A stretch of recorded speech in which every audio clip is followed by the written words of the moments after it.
넷째 나팔. 흑암이 빛을 치다. 계시록 8장 12절. 첫째 나팔부터 넷째 나팔까지는 1950년 우리나라의 6.25 동란 이후부터 1991년 구소련이 망할 때까지 있었던 역사로서 이미 다 이루어진 사실입니다.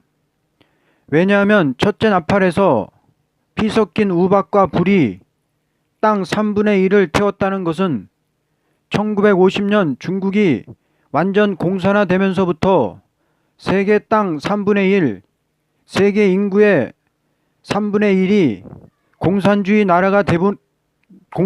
나라가 되므로 요한의 예언이 완전히 성취가 된 것이기 때문입니다. 그러므로 첫째부터 넷째까지는 전부 3분의 1이라고 예언을 한 것입니다. 둘째 나팔에서 바다의 3분의 1은 공산주의가 점령한 세계 3분의 1의 사회가 극도로 혼란한 사회가 될 것을 말한 것이고, 셋째 나팔에서 강들의 3분의 1은 공산주의가 점령한 세계 3분의 1의 교회가 죽게 될 것을 말한 것이고, 넷째 나팔에서 낮과 밤의 3분의 1은 공산주의가 점령한 세계 3분의 1의 불신의 세계가 타격을 받을 것을 예언한 것입니다. 오늘은 넷째 나팔 악의 발전기입니다. 여러분들은 깜깜하다가 밝아지는 것이 좋습니까? 밝다가 깜깜해지는 것이 좋습니까? 누구든지 깜깜하다가 밝아지는 것이 좋다고 할 것입니다. 그런데 요한 사도가 계시를 볼 때 해나 달이나 별이 어두워지는 것을 보았습니다. 이것이 무슨 뜻인지를 우리는 분명히 알아야 합니다. 빛이 무엇이며 어두움이 무엇이라는 것을 잘 아는 사람이 되어야만 합니다. 오늘날 세상 사람들은 눈으로 보이는 어둠이 무엇이며 빛이 무엇인지는 잘 알지만 사상적으로는 어두운 것이 무엇이며 밝은 것이 무엇인지는 잘 모릅니다. 오늘 우리들은 무엇이 빛이며 무엇이 어둠이라는 것을 분명히 알아야 합니다. 하나님께서는 언제나 흑암의 세력을 들어 쓰시기도 하시고 빛의 세력을 들어 쓰시기도 하시는 것은 다음과 같은 이유가 있습니다. 첫째, 흑암의 세력이 없이는 빛의 가치를 발휘할 수 없는 것이요. 둘째, 흑암의 세력이 없이는 빛의 세력에 영원한 영광이 없기 때문입니다. 그러므로 흑암과 빛과 대립을 시켜서 빛의 세력을 승리하게 하는 동시에 영원한 영광의 나라를 이루시는 것입니다. 이제 인간 종말에 흑암이 무엇이라는 것을 본문으로 증거합니다. 12절. 넷째 천사가 나팔을 부니 해 3분의 1과 달 3분의 1과 별들의 3분의 1이 침을 받아 그 3분의 1이 어두워지니 낮 3분의 1은 비춤이 없고 밤도 그러하더라. 낮에는 해가 빛을 내므로 사람이 활동을 하게 되고, 밤에는 달과 별이 빛을 내므로 사람이 활동을 할 수 있는 것입니다. 그런데 요한 사도가 계시를 볼 때 해와 달과 별의 3분의 1을 쳐서 어둡게 하는 광경을 보았습니다. 어떻게 사람이 해를 칠 수가 있으며 달과 별을 칠 수가 있습니까? 이것은 사람의 사상으로 보아야 합니다. 햇빛은 예수님의 빛, 복음운동의 빛을 뜻했고, 달은 말세 성도를, 별은 주의 종들을 가르쳤습니다. 그런데 공산당이 일어나 세계 3분의 1을 어둡게 했습니다. 과거 공산당 정치 아래서는 예배도 보지 못하고 전도도 하지 못하고 누구든지 옳은 진리를 말하는 사람은 다 쳐서 죽이는 것이었습니다. 그러므로 공산당 정치 아래서 살고 있는 사람들은 다 캄캄한 흑암에 빠졌습니다. 옳은 사상을 가지고 청년들과 학생들을 지도하던 사람은 다 쫓겨서 자유진영으로 오게 됐고, 거기에 남아있던 사람들은 억울하게도 공산당의 손에 다 죽었습니다. 그러므로 세계 3분의 1이 캄캄한 흑암에 빠질 것을 미리 사도 요한을 통하여 보여주셨던 것입니다.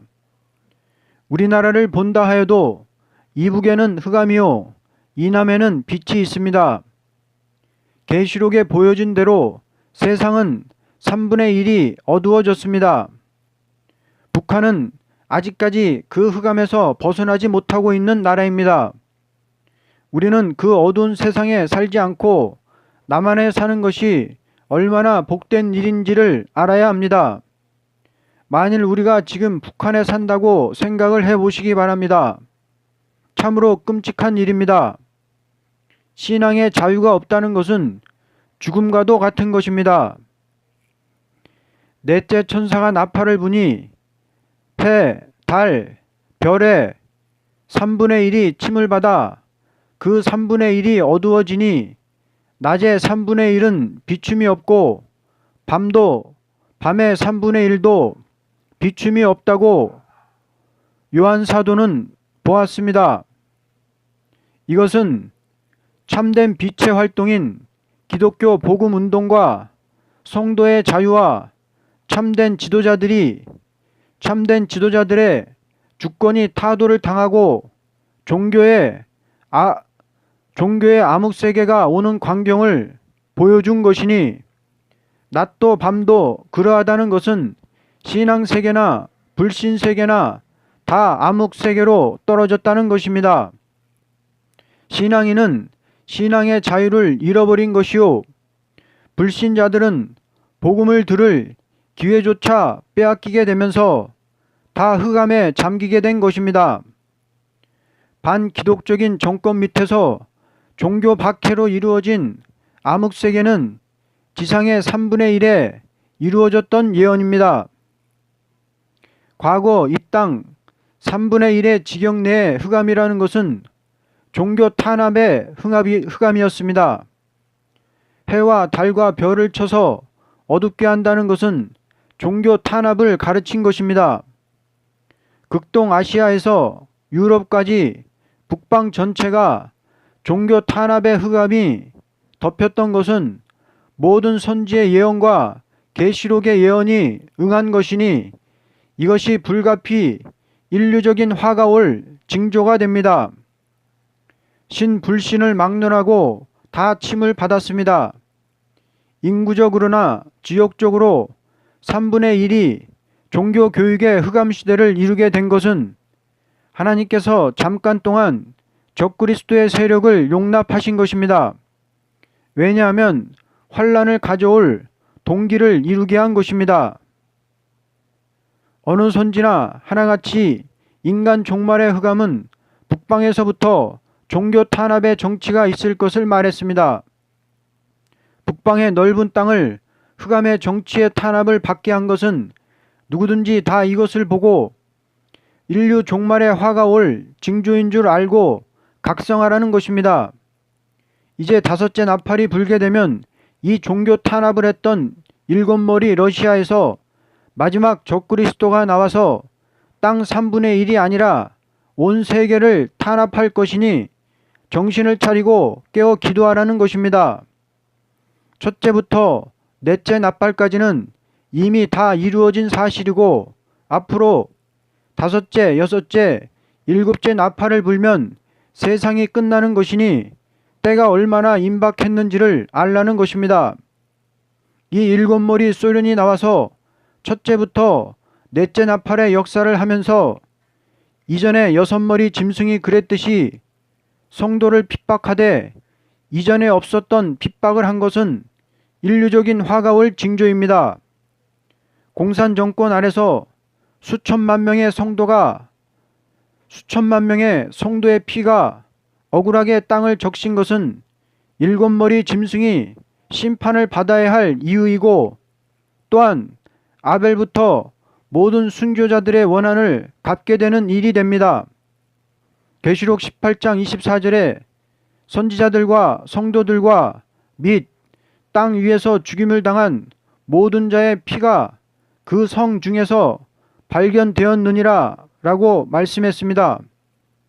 그러므로 억울한 피를 흘린 피값을 갚아줄 때 과거 구약 때 선지나 성도들이나 신약 때 사도나 성도들이 함께 기뻐할 날은 이 짐승나라인 바벨론 세상이 한 시간에 불타는 때라고 말했습니다. 결론적으로 우리는 기독교의 대적이 되는 공산당의 세력이 최고도로 올라갔었던 것은 심판의 경고라고 아니할 수 없습니다. 과거 흑암의 정치 아래 있는 사람들은 누구든지 다 전력을 기울여 흑암의 세력을 받들지 않으면 생명을 보존할 수 없게 된 것은 세계 인류적으로 무서운 환란이 올 징조가 분명합니다.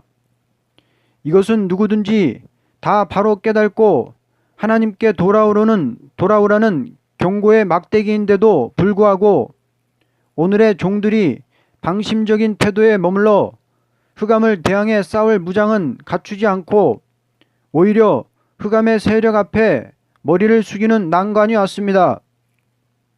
그러나 이것은 화를 피하고 새 시대에 들어갈 성도들에게 완전 무장을 갖추라는 증거입니다.